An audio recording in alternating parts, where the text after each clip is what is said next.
YouTube, what is going on? It is your boy Sports Culture, and I am back with another video here today. And in this video, it's going to feature players to watch at this year's Combine.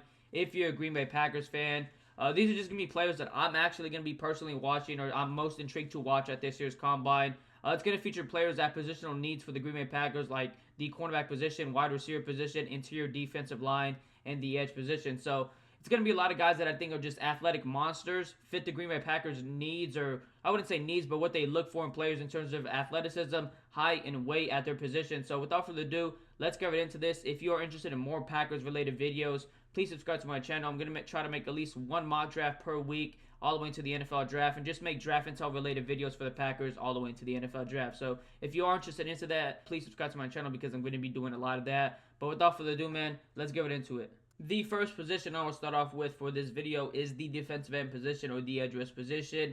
And if there's a certain position you just want to watch already in this video will be chaptered off, so you can go ahead and just skip to that chapter. But the first guy on this list is Shemar Stewart. Now we're talking about like just raw athleticism and potential high ceiling players in this year's draft class. Shemar Stewart is definitely one of those guys. I mean, the dude is 6'5", 281. And when you just watch him on film, I mean, he glides on the football field. He moves very, very well for a guy his size. Has a very impressive get-off for a guy his size. Very active hands. And as a pass rusher, I mean, the ceiling for him with his athleticism, very, very high. And, I mean, I've seen reports on Twitter and just all around that, you know, if he kills at the Combine, there's potential that he's a top 12, top 10 pick in this year's draft class. So, you know, the Combine is a place where guys only raise their draft stock. And if a guy like Shemar Stewart goes in there and kills it, he could definitely raise his draft stock. Now, the reason he's on this video is because, you know, the Packers have been tied to him. They've liked this guy. I mean, I bet a lot of NFL teams do. But, you know, I don't think he falls to pick 23, but he is definitely a guy that is on the radar. I mean, anything could happen in the NFL draft. I mean, anything. So he could be on the radar. At the beginning of the year, he was definitely a guy the Packers, you know, could have got at pick 23. But as the days got on and as the weeks passed by, he's only gone up since then. So Shemar Stewart is the first guy on this list. I think he runs around like a 4.65, 4.67 at the NFL Combine. For a guy 6'5", 281, I mean, that is super, super impressive. We're talking about some elite athleticism. So I think he's going to have a great day. He's somebody to definitely watch. And I think he's going to run like a 4.65, which is super impressive for a guy his size. The next defensive end on this list is Braden Swinson. And this is somebody who I really do like a lot, man. I don't understand why he's not getting more buzz. This guy is super, super explosive off the line.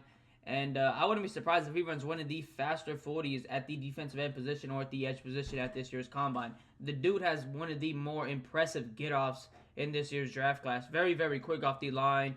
I think he could have a very solid vertical as well. There's a lot of raw athleticism with him that I personally do like a lot. Maybe not the biggest dude at the defensive end position, only being 250 pounds, and he definitely does play a little bit light. But when we're talking about athleticism, quickness, this guy definitely has something with him. Has that juice off the edge, has that explosiveness, has that twitch, has that bend. He definitely projects more as a 3-4 outside linebacker at the next level, but, you know, I'm all on board for getting this guy as a 4-3 defensive end. I want this guy on my team. He has some elite, like, get-off. If nobody has heard of Braden Swinson and is watching this video and they don't know who he is, please, I recommend just going on, like, X or Twitter, whatever it's called, or just going, finding some All-22 clips and watching some of this guy. Some of the best get-offs in this year's draft class at the edge position. So this is somebody who I'm very intrigued by. I think he has some really, really good athleticism at the position, and I want to be, you know, completely surprised if he had one of the better days at the edge position. The next guy on this list is James Pierce Jr. And, you know, at the beginning of the year, this was somebody who was considered easily a top 5 pick, but then kind of had, you know, in terms of production, definitely a down year. But now, I mean, this guy is being talked about as somebody that could slip out of the first round. So he could definitely fall into the Packers' hands. I love the athleticism with James Pierce Jr. 6'5", 243. And people might think, yeah, he is a little light. Definitely against the run, I'd say he's a little light. Definitely needs to work on his overall strength. Very interested to see what he weighs in at the Combine this year, if he put on some more weight, and what he do at the bench press. But, like, when we talk about pure athleticism, get-off speed, you know, sideline to sideline, you know, ability at the edge position, this guy is one of those guys. I mean, him and Abdul Carter are probably the best, you know, pure athletes at the edge position, in my personal opinion. Him and Abdul Carter, you know, I think Abdul Carter is probably a better athlete, but, like, him and James Pierce Jr., very, very close in terms of, like, pure athleticism at the position. So I really do like his athleticism a lot. He's somebody who definitely could just pass rush from a 2-point stance, but he's somebody who could put his hand in the dirt and use the, like, he doesn't lose speed at all when he has his hand in the dirt. So very interesting and very intrigued to see what he runs in terms of, 40-yard dash. I think he could run like a 4.5 or something around there. Me personally, like, I think the dude has some legit speed at the edge position. Now, does he belong on this list? Maybe, maybe not. I mean, there's a lot of concerns. There's a lot of people saying that there's concerns about his, character, the character concerns, but, maybe it's all just a smokescreen. Maybe the dude's still going to get drafted inside the top 15, like I know he should get drafted inside the top 15, but maybe he doesn't, and maybe he falls past pick 20, and the Packers have a legit chance to get a guy like James Pierce. So that's why he's on this list. I mean, recently there's been a lot of concerns about his character. And just in general, more guys have been going up the boards per se at the edge position ahead of him. So just by some scouts, by their opinion. So it is what it is. I think James Pierce is a top 15 pick. Does he belong on this list? I don't know, but he's somebody I'm gonna watch at the combine, and hopefully he falls to the Packers' laps because I think he's a top 5 pass rusher easily in this year's draft class. The next guy on this list is Nick Scorton, the other edge rusher from Texas A&M, and I'm a huge fan of Nick Scorton, man. If Nick Scorton has no fans, I am dead. All right, that was corny, but like, you know what I mean? Like, I'm a huge fan of Nick Scorton. I like his game a lot. Very, very disciplined. 6'4", 280, and when you look at him when you just look at pictures of him and just watch film on him, like, he looks like a bigger dude. You're like, man, like, he probably doesn't have that twitch or like bend to him or like just that like quickness, but man, like, he has that sudden quickness and movement with his game, man. I really, really do like his game a lot. And the reason he's on this list is because I don't think he's going to dominate the combine by any means, but I'm not saying I'm not intrigued to watch him at the combine, because I am intrigued to see what he runs at the 40. It's going to be very interesting, but I want to see his measurables. I want to see what he weighs at the combine this year, because if he could drop a couple pounds and get back to what he was when he was playing at Purdue 2 years ago, oh my, like, we're talking about a dude who's a real baller, man. Because I feel like this year on tape, there's like a little bit of a step he kind of lost. I'm not saying he like completely lost a step in his game or anything like that. The dude's only getting better, and I feel like as a technique point this year, he definitely got better. Discipline wise, definitely got better. But at Purdue, man, like, he was really, like, he came off the line really fast. Really quick. Had some real good shiftiness and like, I wouldn't say shiftiness, but like really good twitch to his game and bend to him. He still does for a guy his size, but like at Purdue, man, he really, like, in my opinion, his Purdue film was phenomenal. So if we can see him get back to that weight he was at Purdue, I think we're talking about a guy who's a legit baller. And Nick Scorton's falling, man. I'm a huge Nick Scorton fan. If he falls to the Packers at pick 23, I say we snipe him, make the selection, and get this guy. We're talking about somebody who already, in my personal opinion, is the best run defender at his position in this year's draft class, but somebody who's only going to get better as a pass rusher, has some really good bend and twitch for a guy his size, for a guy that has like a weirder build, a bigger build, a wider build, whatever you want to say, a thicker build per se. But then he's somebody that has a lot of good like quickness off the line, explosiveness, and then he converts that into some legit power. So I'm a huge Nick Scorton fan. Really interested to see what he weighs at this year's combine. The next position on this list is the defensive tackle position, and Mason Graham's definitely the best, like, defensive tackle in this year's draft class, in my personal opinion. But the best athlete at their position, the defensive tackle position in this year's draft class, is Walter Nolan. And I don't think that's up for discussion. The dude is very athletically given for the position. Him and Kenneth Grant are very athletic, but I give the notch to Walter Nolan. The dude is 6'3", 293, and I think just based off his athleticism that he gives you from the position, from the interior, I think it's like a Jalen Carter-esque potential from the interior. So we're talking about somebody that has a very high ceiling, in my personal opinion.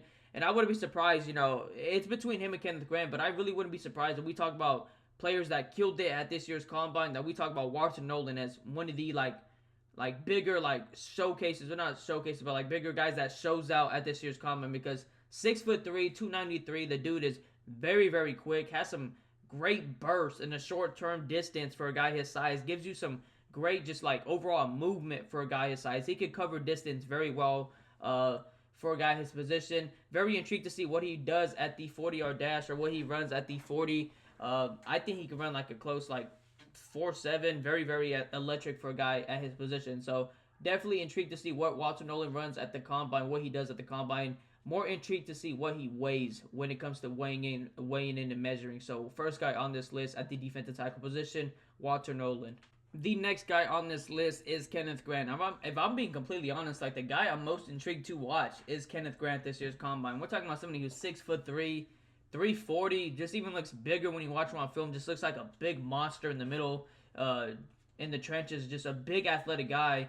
Someone that got over 20 miles per hour during the season at the collegiate season. So he's somebody that has some speed. Is a big body guy but just has that pure athleticism. And I think if he kills at the combine, I don't even think there's a chance he falls past pick 20, especially if he kills at the combine. I wouldn't be surprised, man, and I don't think it's a hot take, but I wouldn't be surprised if he runs a sub 540 at the 40-yard dash. Like, I wouldn't be surprised, man. I really wouldn't. If he runs like a 4.9 something, really wouldn't be surprised. I think he's that athletic. I think he's that explosive and that quick for a guy his size. Really going to put a lot of guys on shock. I wouldn't say on shock because I'm pretty sure a lot of people understand that, a guy like Kenneth Grant is a big body dude, but he has a lot of athleticism. So I wouldn't say completely shocked, but I wouldn't be, surprised per se if we talk about guys that have killed it or had one of the better days at the combine. Kenneth Grant is one of those guys. Wouldn't be surprised at all. And definitely be on watch out for that 40, man. Definitely be on watch out. The next position on this list is the cornerback position, and the first guy is Azariah Thomas, who is one of my favorite overall prospects in this year's draft class. I think he's the best press man cornerback in this year's draft class. But 6'1", 191, he looks like a way bigger dude when you watch him on film too. I'm intrigued to see what he runs at the combine, because when I watch him on film, he's not the quickest dude by any means, or not the most fastest by any means at the cornerback position, but he's someone who moves very, very well for his size. I think he gets to his top speed very, very quick for his size. I'm just interested to see what he does at the combine, what his measurements are, his height, his weight, what he measures at the combine. Really, really intrigued to see what his vertical is too, because I think this is somebody who has really good all-around athleticism. I think he could have a really solid broad jump as well, a really solid vertical. He's just really athletic for a guy at the cornerback position, in my personal opinion. So first guy on this list is Azariah Thomas.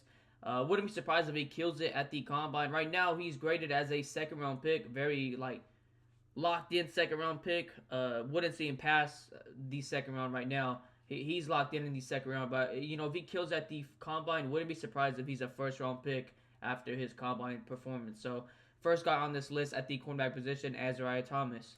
The next guy on this list, and my favorite cornerback prospect for the Green Bay Packers in this year's draft class, just based off scheme, Jahdae Barron. This guy, very, very intriguing athlete. I wouldn't say he's the quickest dude, doesn't have the best long speed for the cornerback position, but I'm very intrigued to see what he runs in terms of a 40-yard dash, because I think he has really good quickness and a short area distance. He can move around very, very well. Just the long, distance speed is my only question or concern about him at the next level.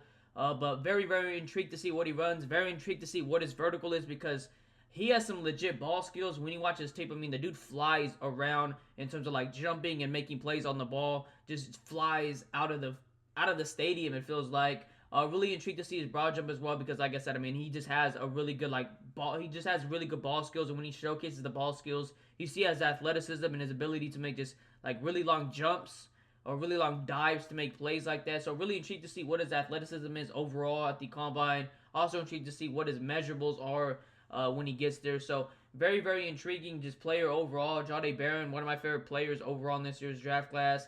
Very, very instinctive. Somebody who I think, if the Green Bay Packers, had pick 23 or had pick 23 and he's there, definitely somebody the Packers will probably like to draft if he's on the board at pick 23. So third guy on this list is Jahdae Barron, somebody who I'm pretty sure a lot of you Packer fans that are watching this are familiar with. And finally, the last cornerback on this list is Trey Amos, and this is somebody who's definitely well known around the Packers community. Definitely a target that I know a lot of Packer fans like in terms of cornerbacks in this year's draft class. The reason he's on this list is just like Jahdae Barron. I don't think his long speed is insane for the cornerback position, but this is somebody who's is 6 foot but has a very lengthy and slender build, has very long strides, so he gets to his top speed very, very fast and very, very well. 6 foot, 195, has a very long wingspan, and I personally think he has the second best ball skills in this year's draft class at the cornerback position. So I'm very intrigued to see what his vertical jump is, what his broad jump is, because I think he could have a very, very solid day. And if I think, because right now, there's people saying that Trey Amos is not worth a first-round pick or not a first-round pick and that he's a high-end second-round pick right now. I think, if he has a tremendous day, has a really solid day like I think he will at the combine, I think this is somebody who definitely locks himself inside the first round in terms of like, prospects in this year's draft class. So last cornerback on this list is Trey Amos, the cornerback from Ole Miss. And finally, we move on to the offensive side of the ball, and we get right into the wide receivers. There is going to be quite a few guys on this list for the wide receivers. The first guy is Matthew Golden. Very, very good all-around wide receiver. 6 foot, 195. I'm really, really intrigued to see his vertical jump, man, because when you watch him on film, I mean, he could jump out of the gym for a guy his size. Really, really good in 50-50 ball, contested catch situations. Jumps out of the gym, just high points the football for a guy his size. Really, really well. Gives me like Stephon Diggs type of vibes, the way he just high points the football and just makes some of these, aggressive, spectacular catches with his hands. So very intrigued to see what his vertical jump is. Very intrigued to see what he runs in terms of the 40-yard dash, because he's a flyer, man. Like he showcases the ability not only to be a great route runner, not only to be somebody that has great yak ability and something that you could just put the ball in his area and he'll come down with the catch, but he has the ability to take the top off defenses. He's very, very solid in terms of speed, in terms of just taking the top off defenses and being a deep threat. So very intrigued to see what he does at the combine, because I think this is somebody who could have a better day at the wide receiver position at the combines. Next wide receiver on this list is Jalen Royals, and he is definitely somebody well known around like the Packers community in terms of targets at the wide receiver position in this year's draft class. Basically a thicker, bigger version of Jaden Reed. Literally, like the dude's game is very reminiscent. Like his route running ability. Think he could get a little bit better, but I just overall like his route running ability. Like the yards after catch ability. I think that's probably his best part of his game. But he's also somebody who has that sneaky ability as a 50-50 ball winner. Has some really solid hands, and he can jump out the gym. 5'11", 210. He's on this list because I wouldn't be surprised if he had one of the better, like 40 times at his position in this year's draft class. Has that track background. Just a deep threat, man. He has the speed to really take the top off defenses. Has the speed when he has the ball in the... He's just dynamic with and without the ball in his hands.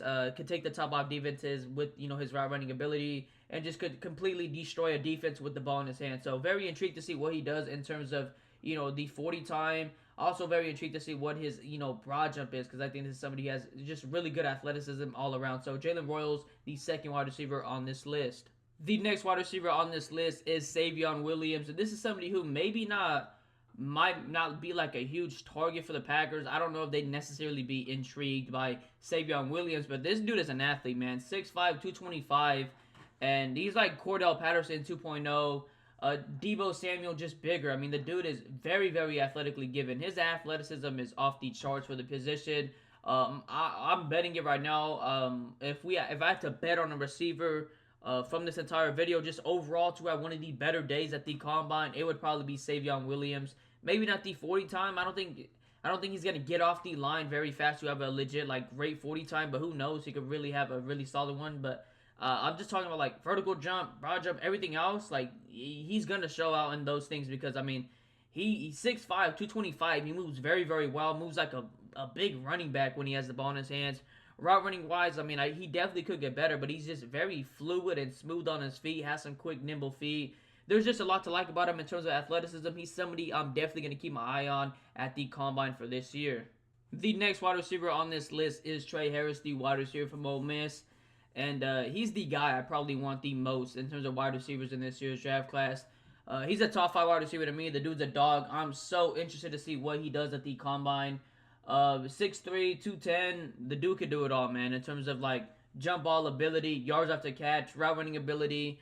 I think he could do it all. I think that Ole Miss offensive system kind of held him back in terms of like showcasing what he could do as a true route runner, because I think he could definitely be somebody that runs every route on the route tree, or at least almost every route on the route tree. Very, very fluid and fast on his feet. So very intrigued to see what he runs at the 40, because in terms of like 40 time, because I don't think he's like the most like explosive or dynamic. Doesn't really have like the greatest speed, but he's a long strider, gets to his top speed very, very well. So very intrigued to see what that is, and his vertical jump as well. So next guy on this list is Trey Harris, and personally my favorite wide receiver for the Green Bay Packers in this year's draft class. And finally, the last wide receiver on this list and last prospect is Jaden Higgins.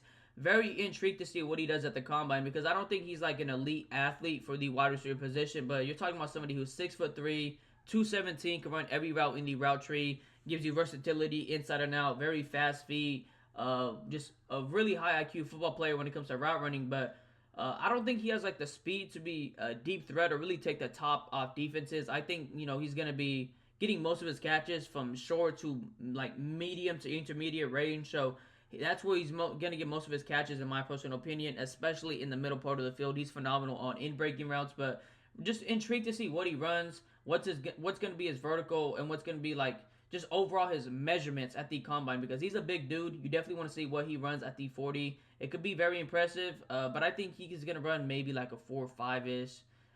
He could definitely surprise me and run like a 4 something though. So we'll definitely see what Jaden Higgins does come combine day or come on-field drills day. Very intrigued to see what he does. And finally, that's going to go ahead and wrap up the video, guys. Let me know what prospects I missed and what prospects you're going to be looking for that were not on this video. Obviously, there's a lot. This video could have been like 30 plus minutes long to an hour. So definitely want to keep it short. And these are just like the guys that are on the top of my list, at least for the Green Bay Packers, that I am watching out for. So if you're interested in more Packers-related videos, please subscribe to the channel. I'm going to be making a lot more before the NFL draft. It's been your boy Sports Culture. I'm out.